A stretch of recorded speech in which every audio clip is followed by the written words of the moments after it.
Hi friends, இன்றைக்கி நம்ம ஒரு சாக்லேட் பணியாரம் தான் பார்க்க போகிறோம். வாங்க. ஃபஸ்ட்டு வந்து அவல் எடுத்துக்கோங்க. அரை கப் அளவுக்கு நான் எடுத்திருக்கேன். சிவப்பு அவல் கூட நீங்கள் எடுத்துக்கலாம். இது கூட வந்து பார்த்திங்கன்னா 1/4 கப் அளவுக்கு நான் ரவை எடுத்திருக்கேன். ரெண்டுமே பொடி பண்ணி நம்ம வந்து ஒரு பவுலில் ஆட் பண்ணிக்கலாங்க. நீங்கள் வந்து மொத்தமாக பெரிய மிக்ஸி ஜாரில் கூட போட்டு எடுத்துக்கலாங்க, ஒன்றும் பிரச்சனை இல்லை. இப்போ வந்து அரை கப் அளவுக்கு நான் சர்க்கரை எடுத்திருக்கேன். இதுவே கரெக்டாக இருக்கும். இதுக்கு மேலே போட்டால் நம்மளுக்கு வந்து திகட்டுற மாதிரி இருக்கும். இதில் வந்து பார்த்திங்கன்னா 1/4 கப் அளவுக்கு மைதா ஆட் பண்ணிக்கோங்க. மைதா பதில் நீங்கள் வந்து கோதுமை மாவு கூட சேர்த்துக்கலாங்க. அப்புறமா வந்துட்டு 2 டேபிள் ஸ்பூன் அளவுக்கு நான் வந்து கொக்கோ பவுடர் ஆட் பண்ணுறேங்க. ஸோ இதுவுமே பொடி பண்ணிவிட்டு நம்ம வந்து அந்த பவுலையே ஆட் பண்ணிக்கலாம். பவுலில் சேர்த்த பிறகு நம்ம அது எல்லாத்தையுமே வந்து நல்லா மிக்ஸ் பண்ணி விட்டுக்கோங்க. ஸோ அப்போ தான் எல்லாமே நல்லா கலந்து வரும் நம்மளுக்கு. ஓகே, நல்லா மிக்ஸ் பண்ணி விட்டுடுங்க.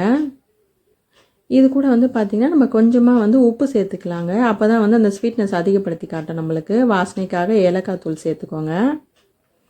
ஓகே, அதையுமே நல்லா கலந்து விட்டுக்கோங்க.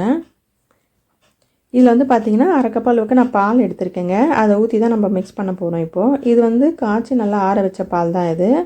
ஃபஸ்ட்டு அரை கப்லேயே கொஞ்சம் கொஞ்சமாக ஊற்றி தான் நான் மிக்ஸ் பண்ணுறேன். ஏன்னா ஃபஸ்ட்டே நிறைய ஊற்றிட்டிங்கன்னா ரொம்ப தண்ணியாக ஆகிற மாதிரி இருக்கும், அதனால தான். ஸோ இப்போ வந்து நம்ம ஊற்றி அதை நல்லா மிக்ஸ் பண்ணி வச்சுருங்க. எங்கேயுமே கெட்டியாக இருக்கக்கூடாது. நல்லா கலந்து வச்சுருங்க. அதை கலந்து வச்ச அப்புறமா ஒரு 20லேருந்து 30 நிமிஷம் அப்படியே இருக்கட்டும். அதுக்கப்புறமா எடுத்து நம்ம ரெடி பண்ணிடலாம். இதில் வந்துட்டு 1 டேபிள் ஸ்பூன் அளவுக்கு நெய் ஆட் பண்ணுங்கள், டேஸ்டியாக இருக்கும். அதையும் நல்லா வந்துட்டு கலந்து விட்டுக்கோங்க. ஓகே, இப்போ பாருங்கள், நல்லா வந்து ரெடி பண்ணி வச்சுருக்கோம் நம்ம. இது அப்படியே ஒரு 1/2 அன் ஹவர் இருக்கட்டும். 1/2 அன் ஹவர் கழித்து எடுத்து நம்ம ரெடி பண்ணலாம். 1/2 அன் ஹவர் ஆகிடுச்சுங்க. இதில் வந்து நான் பேக்கிங் சோடா வந்து சேர்க்குறேங்க. அதை கொஞ்சம் ஆட் பண்ணிவிட்டு மில்க் வந்து கொஞ்சமாக சேர்த்து அந்த மாவு வந்து கரெக்டான பதத்துக்கு ரெடி பண்ணிக்கோங்க. நம்ம ஊற்றி அது பணியாரம் சொன்னோம் இல்லையா, அதுக்காக. இப்போ வந்து பார்த்திங்கன்னா இது ரெடி ஆகிடுச்சு. நம்ம பணியாரக்கல்லில் வந்து ஊற்றி ரெடி பண்ணிடலாம். இந்த மாதிரி இருக்கணுங்க. எடுத்தால் அப்படி அதை விழுறோம், அந்த மாதிரி இருக்கணும். ஓகே, இப்போ பணியாரக்கல்லில் வந்து நான் நெய் ஆட் பண்ணுறேன். உங்களுக்கு வேணும்னா நீங்கள் எண்ணெய் கூட சேர்த்துக்கலாம். ஆனால் குழந்தைங்களுக்கு கொடுக்கும்போது நெய் சேர்த்து கொடுங்க. இப்போ வந்து அந்த ஸ்பூன்லேயே எடுத்து நம்ம வந்து ஃபில் பண்ணிடலாம். அடுப்பு வந்து மீடியம்லேயே இருக்கட்டும்ங்க. அப்போ தான் வந்து உள்ளேயுமே வேகும். நீங்கள் ஹையில் வச்சிங்கன்னா மேலே மட்டும்தான் வேகும், உள்ளே வேகாது. ஸோ எல்லா அந்த குழியிலையும் நல்லா ஃபில் பண்ணி வச்சுருங்க. இது வந்து ஒரு சூப்பரான பிரேக்ஃபாஸ்ட்டு, ஸ்நாக்ஸாக கூட நீங்கள் வந்து குழந்தைங்களுக்கு கொடுக்கலாங்க. ரொம்ப ஈஸியாக சாப்பிட்ருவாங்க, தொல்லை கொடுக்காம.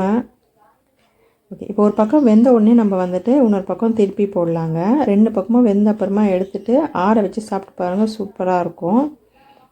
உங்களுக்கு இந்த வீடியோ பிடிச்சிருந்துன்னா மறக்காமல் லைக் பண்ணுங்கள், ஷேர் பண்ணுங்கள், சப்ஸ்கிரைப் பண்ணுங்கள், கமெண்ட் பண்ணுங்கள். ஓகே, இப்போ வந்து 2 பக்கம் நல்லா வந்துட்டு திருப்பி போட்டு எடுங்க. ஒரு பக்கம் நல்லா வெந்திருக்கு பாருங்கள், உங்களுக்கே தெரியும். எதுவுமே ஒட்டாமல் இருக்குது பாருங்கள். ஓகே, இதெல்லாம் வந்து கொஞ்சம் வந்து ஒரு பக்கம் வேகணும், அதனால தான் நான் உங்களுக்கு காமிச்சிருக்கேன்.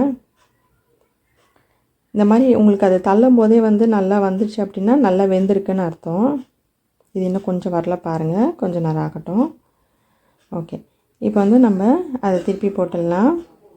மேலே நல்லா வெந்திருக்கு பாருங்கள், உங்களுக்கே தெரியும் அப்படியே. அது ரொம்ப வாசனையாகவும் இருக்கும். நம்ம அந்த கொக்கோ பவுடர், ஏலக்காய் தூள்லாம் சேர்த்துருக்கோம் இல்லையா, அதனால் ரொம்ப நல்லாயிருக்கும்.